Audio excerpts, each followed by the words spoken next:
اعوذ باللہ من الشیطان الرجیم بسم اللہ الرحمن الرحیم۔ ہم پناہ مانگتے ہیں اللہ کے دھتکارے ہوئے شیطان سے۔ شروع اللہ کے نام کے ساتھ جو بڑا مہربان نہایت رحم کرنے والا ہے۔ ہمارا آج کا اسم الحسنہ ہے الوہاب۔ وہاب کا لفظ واو ہا با وہب سے نکلا ہے۔ وہب کہتے ہیں تحفے کو، ڈونیشن کو، عطیہ، کسی کو مفت میں کچھ دینا، کسی شرط کے بغیر کچھ عطا کرنا۔ یہ ایک چھوٹی ندی کو بھی کہتے ہیں اور ایسی شے کو بھی جو دیر تک قائم رہے۔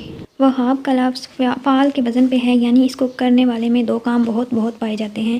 الوہاب وہ ہے جو بہت زیادہ تحفے دینے والا ہو۔ آج ہم اپنے رب کا تعارف ایک نئے انداز میں پڑھنے جا رہے ہیں۔ ہمارا رب الوہاب ہے، وہ بہت زیادہ عطا کرنے والا ہے۔ اپنے ارد گرد نظر ڈالیے، ہمارے پاس جو کچھ بھی ہے وہ کس کا دیا ہوا ہے؟ وہ الوہاب کا دیا ہوا ہے۔ کیا ہم نے وہ کمایا تھا؟ کیا ہمارے اعمال اتنے اچھے تھے ہم کسی کا دل نہیں دکھاتے تھے؟ ہم دوسرے انسانوں کی مدد کرتے تھے؟ کیا ہم ہمیشہ سچ بولتے تھے؟ ہم کسی کو دھوکہ نہیں دیتے تھے؟ ہم کسی کی پیٹھ پیچھے بات نہیں کرتے تھے؟ کیا ہم ایسے تھے؟ نہیں، ہم میں سے ہر شخص نے بہت سے دل دکھائے ہیں، بہت سو کے پیچھے ان کا برا تذکرہ کیا، ہم نے دھوکے بھی دیے اور جھوٹ بھی بولا۔ اس کے باوجود ہمیں بہت کچھ عطا کیا گیا۔ آپ کی عمر کا آپ سے ملتا جلتا کوئی شخص اس وقت شام یا فلسطین میں ہوگا جس کے گھر پہ بمباری کی جا رہی ہوگی۔ آپ محفوظ ہیں، امن میں ہیں، بھلے گھر میں جتنے دکھ اور مسائل ہوں، آپ کی زندگی ان سے بہت بہتر ہے جو فلسطین میں اس وقت ظلم کا شکار ہیں۔ ہو سکتا ہے آپ کی کوئی ایسی خواہش ہو جو پوری نہ ہو رہی ہو، ایک دعا جو قبول نہ ہوتی ہو اور اس کی وجہ سے آپ اداس ہوں۔ ایسے میں الوہاب نام کا پڑھنا آپ کو یہ یاد دلاتا ہے کہ اس رب نے آپ کو اور بھی بہت کچھ عطا کیا ہے۔ آپ نے یہ ساری نعمتیں کمائی نہیں تھیں، یہ اس رب کی دین ہے، یہ اس کا تحفہ ہے۔ وہ تحفے دے کر شرطیں نہیں رکھتا، وہ بنا شرائط کے مفت میں سب کچھ دیتا ہے۔ اور کیا دیتا ہے وہ؟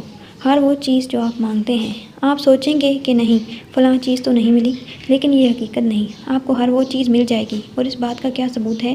یہ کہ اس وقت آپ کے پاس جو کچھ بھی ہے وہ آپ کی کئی برس پہلے کی دعا کا مجموعہ ہے۔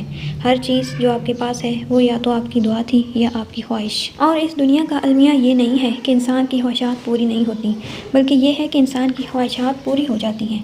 اس لیے احتیاط کرنی چاہیے کہ ہم کیا مانگ رہے ہیں، کیونکہ آپ جو بھی مانگیں گے آپ کو عطا کر دیا جائے گا، کسی نہ کسی شکل میں، کسی نہ کسی وقت۔ بعض لوگ اللہ کی نعمتیں ملنے پر شکر نہیں کرتے۔ نہیں، ایسا نہیں ہے کہ وہ ناشکری کرتے ہیں، بلکہ وہ گلٹ میں چلے جاتے ہیں۔ وہ کہتے ہیں ہم تو اس کے اہل نہیں تھے، اب ہمیں یہ کیسے مل گیا؟ اچھا مل گیا ہے تو اب یہ دیکھنا ہم سے چھن جائے گا، ہم اس نعمت کو سنبھال نہیں سکیں گے۔ یہ بھی ایک طرح کا کفران نعمت ہے۔ اہل تو آپ کسی شے کے نہ تھے، لیکن جب اللہ رحمت نازل فرمائے تو اسے خوشی سے قبول کرنا چاہیے، اپنی نعمت کو انجوائے کرنا چاہیے۔ یہ وہم دل سے نکال دیں کہ ہم اہل تھے یا نہ تھے۔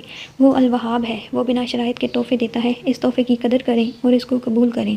اگر آپ کو اللہ کی طرف سے کسی خاص تحفے کا انتظار ہے تو اس کا بھی ایک ہی حل ہے کہ اس سے مانگا جائے، تہجد میں مانگا جائے۔ کیا آپ تہجد پڑھتے ہیں؟ رمضان میں تو اسے پڑھنا اور بھی آسان ہو جاتا ہے۔ بات یہ نہیں ہے کہ آپ 2 نفل پڑھتے ہیں یا 8، بات یہ ہے کہ آپ نیند توڑ کے اٹھے اور وضو کر کے خود کو اللہ کے سامنے جھکایا۔